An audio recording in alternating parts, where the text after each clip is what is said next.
missing, the cops' first questions are for the husband. We understand there are concerns about your wife. I don't know where my wife is. The patrol officer came here to check things out. They didn't see anything. Right. Michael Wilkie invites the officers into the house. And then we asked him, do you mind if we look around? And he was fine with it. He said, absolutely no problem. He answers all of their questions. Little Sydney was sitting on the coffee table in her car seat, and he invited us to sit down and talk to him right here in the front room.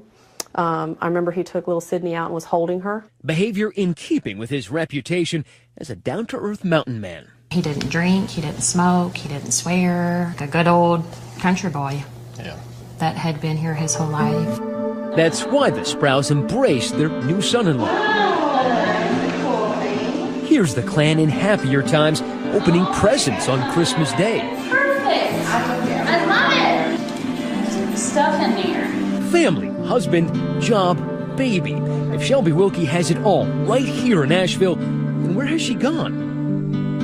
Michael now goes on TV, desperate for answers. Just like in Gone Girl, he's the Ben Affleck pleading for his Rosamund Pike to come home. I love my wife so much. We have a daughter together. I mean, we have a life together. I mean, just want her to come home. We need you. We love you. Please, just come home. Michael suggests the new mom had emotional problems after giving birth. Her husband believes she may be struggling with postpartum depression. As Detective Matthews works the case, she learns that the mystery's first clues are to be found in moments not captured on home video. Probably a mess here. When they come to light, they reveal a young mother who made a secret New Year's resolution, and another woman convinced she knows why this girl had gone. And I turned around to my husband and I said, she ran.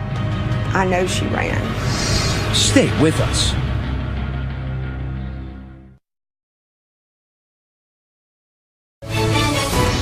'20 continues. Once again, Matt Gutman.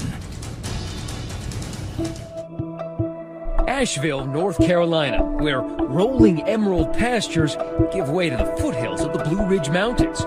It's consistently voted one of the best and happiest places to live in America.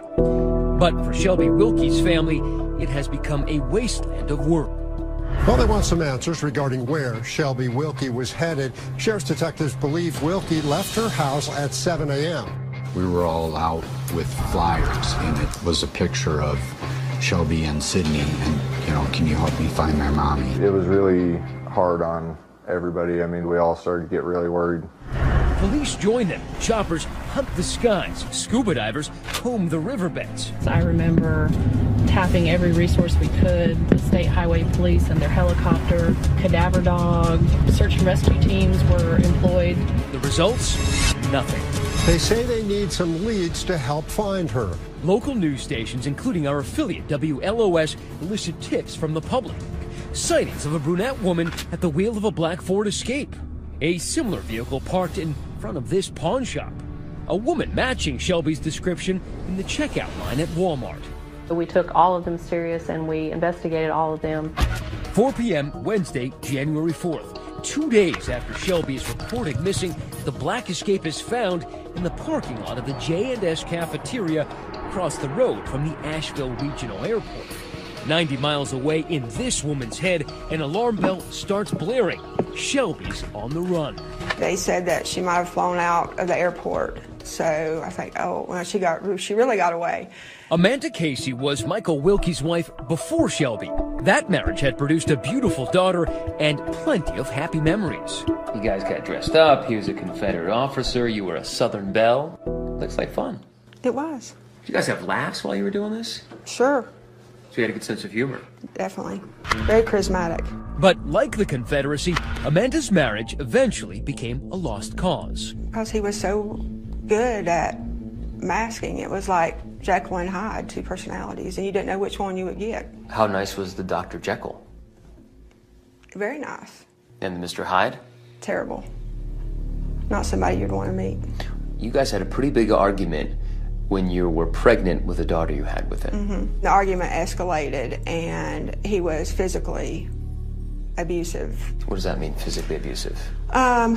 He grabbed me around my throat and slung me around our bedroom, and my shoulder went through and made that hole in the sheetrock in the bedroom. She never filed charges, and she says the psychological abuse left a far bigger dent.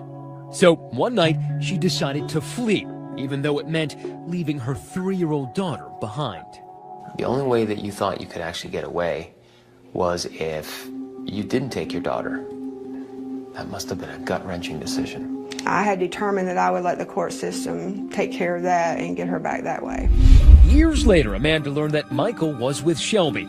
Did you wonder if she knew what you knew about this dark side? I had hoped, I always try to think positive, and I had hoped that things had changed. Well, the wife had changed, but the husband, unfortunately, well, he was pretty much the same. Though Michael had presented himself as a gentle dog lover in his online dating profile, his more unattractive personality traits were revealed in this restraining order filed by Shelby just 2 weeks into their marriage. Shelby said Michael attempted to restrain me from leaving for work, tried to forcibly remove my wedding rings from my finger, broke my fingernail, door of car, and scratched my arm. So she was beginning to see after marriage things that she had not seen before. Still, Shelby immediately dropped the charges and kept the abuse a secret. Why did she go back? Because Shelby was a very loving, believing, trusting person. He had an ability to cry and to beg and to, I love you, this was a mistake. And so he could turn his emotions on a dime. Yes. Oh, completely. Just a very master at manipulation. Months into the marriage, the mood on Moody Street was growing grimmer by the day. The Wilkie home was becoming Shelby's 2-bedroom hell. They fought about what everybody fights about: money. He wanted to split the check with her when they went out to dinner as a married couple. Yes. She had to pay half of his house payment, half of the utility bills. Shelby hid the worst from her parents, but there were some things no amount of cover-up could hide. And I said, where did you get the bruises on your neck? And she said, Michael and I got in a fight, and he grabbed me, and he leaned me over a table. I think I passed out. Why didn't you call somebody? She goes, well, you know, I'm okay. He didn't mean to. In truth, Shelby was far from okay, and 6 months into the marriage, she called the cops again. The warrant says Shelby had bruises and cuts on her face and hands. Michael grabbed her and threw her down when she reached for an alarm keypad. This time, Michael was charged with assault. He avoided jail time by agreeing to attend anger management classes at Mainstay, a domestic violence prevention agency. 8 months later, they welcomed a new life, their daughter Sydney, and Shelby hoped a new start. But just 11 days after the birth, another call to police. This time the tables have turned. It's Michael complaining about Shelby. 911. Yes, I was wondering if you could send someone here. My wife is drinking and she's acting crazy. I just want you to take and just get her out here. Well, you trying to say I was drinking? You have been drinking. There's an empty bottle of champagne in the garbage. Michael, I'm headed that way, okay? Yes, please hurry. Is this just a fight, a sign of postpartum depression, or some other psychological issue? Did she have panic attacks? Would she... I think at times would get nervous and have a panic attack if she was having an issue. In any event, Shelby goes to attorney Greg Newman to draw up a separation agreement. There was a plan to move her to an undisclosed home, and they were going to do this around the first of the year. Shelby even rents this secret safe house and prepares to disappear when Michael is at work. Then a couple of months before the vanishing, she makes a cryptic phone call to, of all people, Michael's ex, Amanda. And she said, I just want to ask you some things about Michael. Is that okay? And I said, Shelby, if there's anybody that knows what you're going through, it's me. And I said, I can't talk to you right now. I've got an appointment I've got to get to. But I said, please call me back. I literally slept with my cell phone. That next call never comes. The next time Amanda hears Shelby's name, it is on the TV news. 38-year-old Shelby Wilkie is a new mother. And her ex-husband's teary plea for Shelby to come on home. We need you. We love you. Please, just come home. And I just sat there and looked. Did you think maybe she got away? Maybe she finally did it. Amanda is convinced that history has repeated itself. Michael Wilkie's abuse has driven another wife to flee at any cost, even if it means leaving a child behind. And I turned around to my husband and I said, she ran. I know she ran. But Shelby hasn't turned up at that safe house or anywhere else for that matter. And now, Shelby's family and Detective Matthews see something scarier. Take another look at Michael's weepy press conference. Just wanted to come home. Do you see what they see? Stay with us.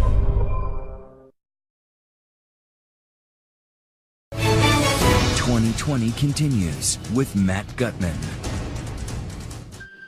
In the Wilkie house on Moody Street, the dishes are unwashed, the laundry unfolded, and little baby Sydney is without her mother. Was this a postpartum meltdown? Or perhaps she ran to escape a miserable marriage? The discovery of her car at the local airport had some people suspecting as much, but Shelby's parents had been suspecting something much worse. I felt something was really wrong, and I went to Bill. And I said, something's not right. Something is really not right. That gnawing fear had begun back on Sunday, New Year's Day, 24 hours before they reported her missing. And it was all because of those final text messages. I texted her and said, are you okay? And the text came back, yes. And the blood drained from my body for some reason. I had the worst feeling I can ever imagine. Why? Because it was just yes. She would never say just yes. What would she write? She would either say, I'll call you in a minute, love you. She would tell me more. The Sprouse knew Shelby's marriage to Michael Wilkie was on the rocks.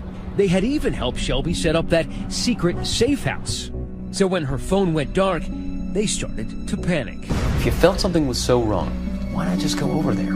Up until this point, there was not, danger. I don't think normal people think, well, maybe he's, really hurt her bad and she can't communicate. When Bill finally did swing by the house Monday, Michael had assured him that Shelby had left for work safe and sound Monday morning. He'd even left messages for her there. Hey, honey, it's me. I was just calling to see how your day was going. I hadn't heard from you. Hopefully you're not working too hard. And he'd cooperated fully with Detective Sonia Matthews when she came out to the house on Tuesday. So it was just about noon when you drove down this street for the first time? Yes. Did you see anything suspicious? No. So you walked up here, he answered the door. He said, sure, come right on in.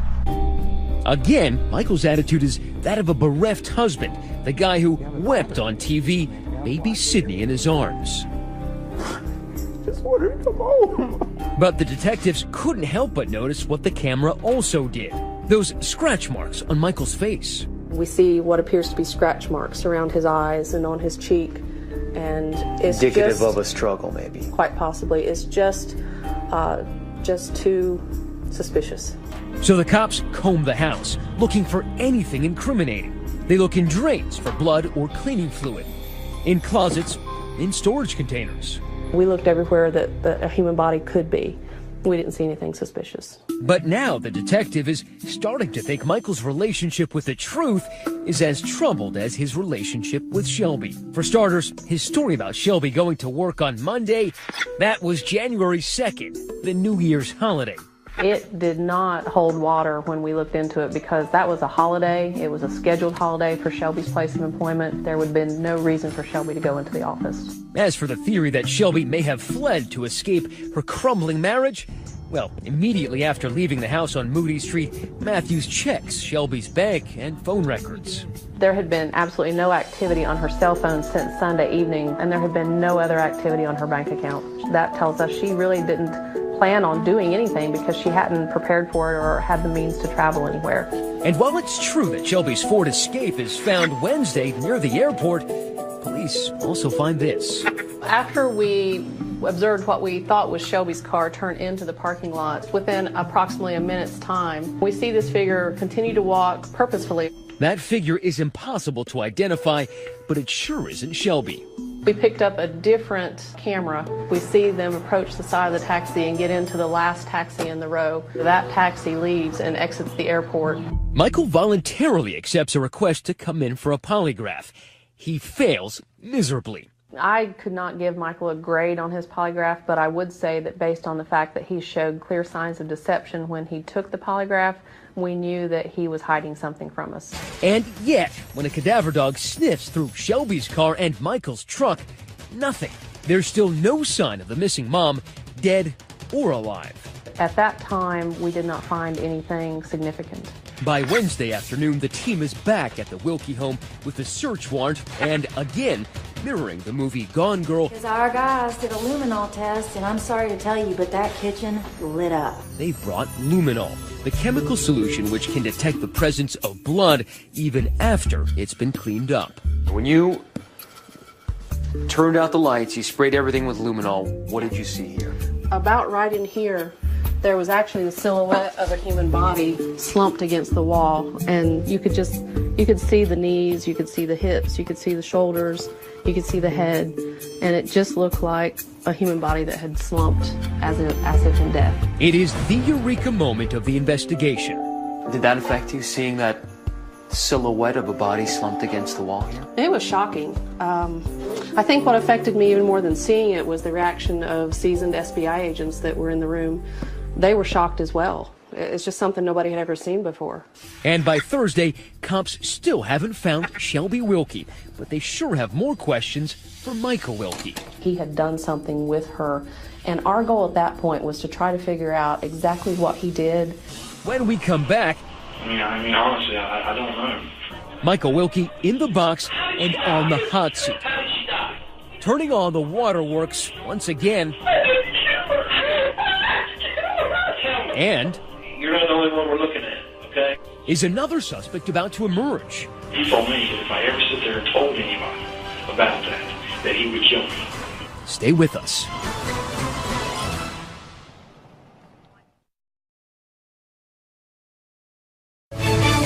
.2020 continues. Once again, Matt Gutman. 3 days of investigation, and Shelby Wilkie is still missing. Detectives sure suspect Michael Wilkie murdered her, but there's no body, and they aren't ready to arrest him. So now comes the moment of truth. First of all, thanks for coming in and chatting with me.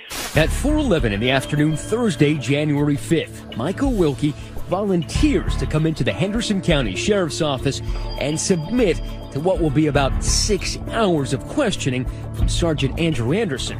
He's a master interrogator. He wanted to be there, it seemed like, and he was ready to talk. Up to now, Wilkie has been so cooperative. Maybe he really is innocent. Or is he just convinced he can talk his way out of the quicksand? Legal analyst Nancy Grace has studied the case. Michael Wilkie is painting himself into a corner with his own words, okay? Are you a baseball fan? I'm a Braves fan. Good, man, I'm a freak. The interrogation begins with some ice-breaking small talk. But I absolutely love the Atlanta Braves. I've been a baseball fan and a Braves fan all my life. I was creating a bond with him. I wanted him to feel comfortable enough to me to be able to tell the truth about what happened to his wife. Obviously, we need to find your wife. I know that. There's no doubt we need to find her. Detective Sonia Matthews is watching from down the hall as Anderson reveals to Wilkie the cops have pretty much eliminated the runaway theory. Her cell phone is ended on January 1st. What do we mean ended? There's no activity. There's been no activity with her 3 bank accounts that we know of. Found her car.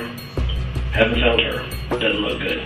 But he assures Wilkie he's not the only suspect. You're not the only one we're looking at, okay? And so Wilkie immediately offers up someone else.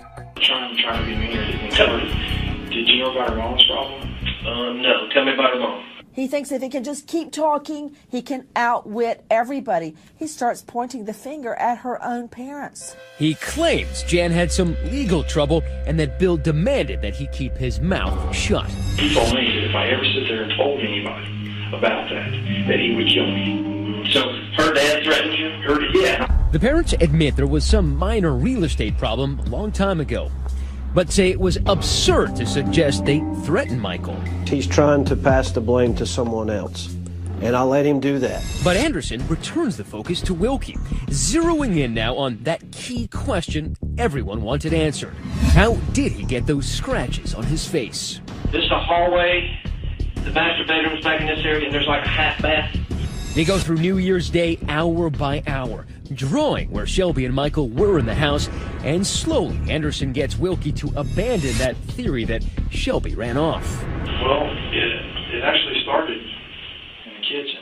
Wilkie begins describing an argument in that kitchen that moves to the bathroom and then to the bedroom. He admits to a physical altercation. He admitted to that.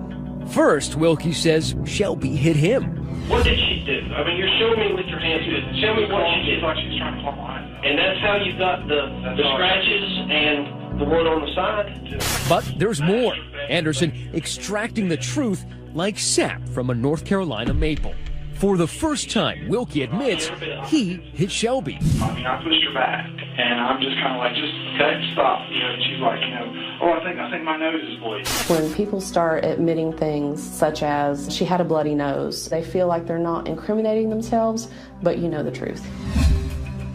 The closer to the truth, the more emotional Wilkie gets. Just let it go. Just let it go. He weeps and yelps, but still denies killing Shelby. He has no idea where she is. The weight of the world is on your shoulder. How did she die? How did she die? How did she die? What happened in there? Tell me. But he's about to learn just how much evidence the detectives have already. For example, remember that luminol? The chemical that shows blood spatter even after it's been cleaned up? I'm telling you what's been found there last night. On this wall, there is basically an outline of a human body that had been on the knees up against the wall in human blood. Nobody knows causes that. Can you not tell that we know exactly what happened? I didn't take and kill her. You didn't take and kill her. What? No, I didn't. Where did all that blood come from then? There's a Hail Mary. He says she committed suicide. She took a razor, shaving razor, like old. She cut a straight razor. She cut her wrist.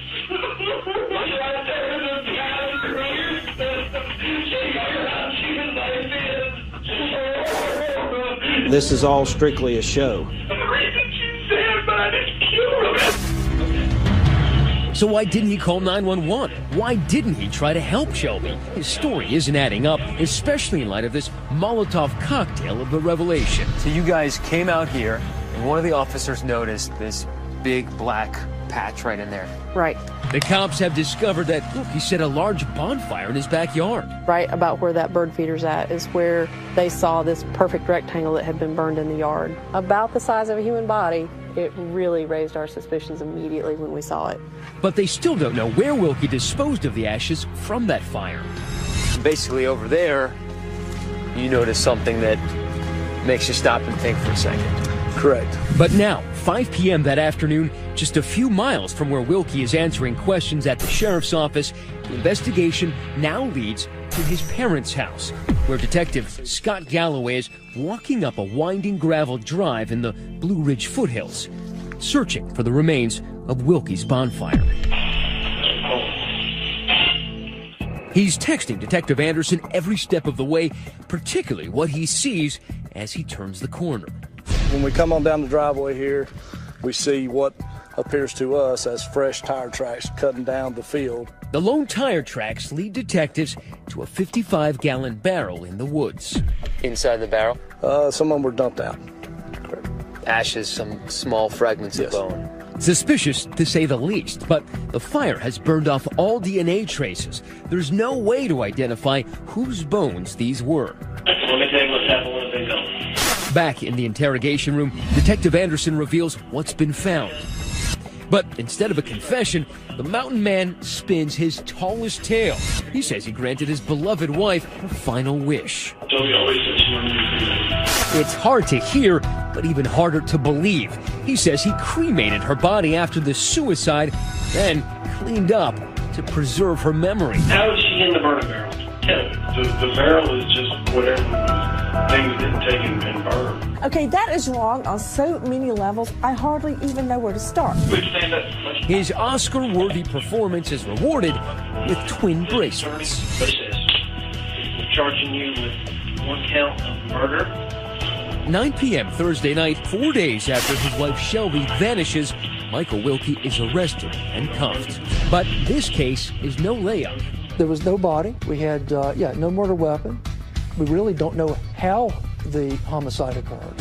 What would a jury make of all this at trial? Is that why Michael Wilkie is smiling, even giving the thumbs up after the verdict? Stay with us.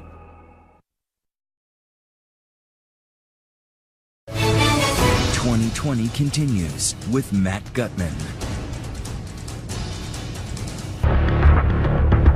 He's charged with killing his wife and then burning her body. Investigators aren't saying exactly what they think happened. The arrest of Michael Wilkie for the gruesome murder of his wife, Shelby, a new mother, was a stunner to his friends. It was a shock. It was a total surprise to me. And anguish for her family. It kind of confirmed our worst fears, and we were all devastated. But if the arrest came quickly, the trial did not. 3 years passed before Michael Wilkie's day in court arrived in January. The trial of a man accused of killing his wife in Henderson County started today. Greg Newman prosecuted the case. Have you ever seen a case like this? I have not. As fate would have it, Newman had played a previous role in this story. Remember back when she was hatching her plan to ditch Michael and escape to that safe house? He was the divorce lawyer she'd gone to see about drawing up papers. She actually came to you just a few days before she was killed. This was a lady that clearly needed help. Despite an avalanche of circumstantial evidence, the prosecution lacked concrete proof. There was no body, no murder weapon, no DNA whatsoever. Remember, Michael never confessed to the murder, and those ashes and bones found on his parents' property were never identified as Shelby's remains. But then, Newman presented Shelby's parents with a discovery that changed everything. We were called in shortly before the trial by Greg Newman, and he pulled out a charred bracelet and asked if we recognized it, and right away I did. It's what I gave Shelby. That beloved Tiffany bracelet, Shelby never took it off. And it was the only shred of proof really connecting Shelby to the remains. Yes. How significant was linking the bracelet to the murder? Very significant, because in this day and age, juries expect and want to see some type of forensic proof. Now armed with that proof, Newman lays out the story of what really happened to Shelby Wilkie. January 1st, Shelby's New Year's resolution to leave Michael, taking baby Sydney with her, leads to a physical altercation and those scratches on Wilkie's face. The luminol test indicates what happened next. Michael Wilkie savagely killed his wife, while baby Sydney was in the next room. As her family tries to reach her later that day, it's actually Michael texting those replies on her phone. I especially love it when defendants get a hold of their victim's cell phone and text in their place. That night, he drags his dead wife through the house, out to the backyard, where he incinerates her body in that suspicious bonfire. Clearly, to burn a body where there's little to nothing left, it would have to be a fire of some impressive size. To cover up the crime, he scrubs the house spotless and later drives a barrel of charred remains to the back of his parents' property. But he still has to explain Shelby's disappearance, so he concocts the runaway theory by driving Shelby's car to the airport early Monday morning. That's him in the security camera footage. You see a figure right here approaching the taxi cab stand.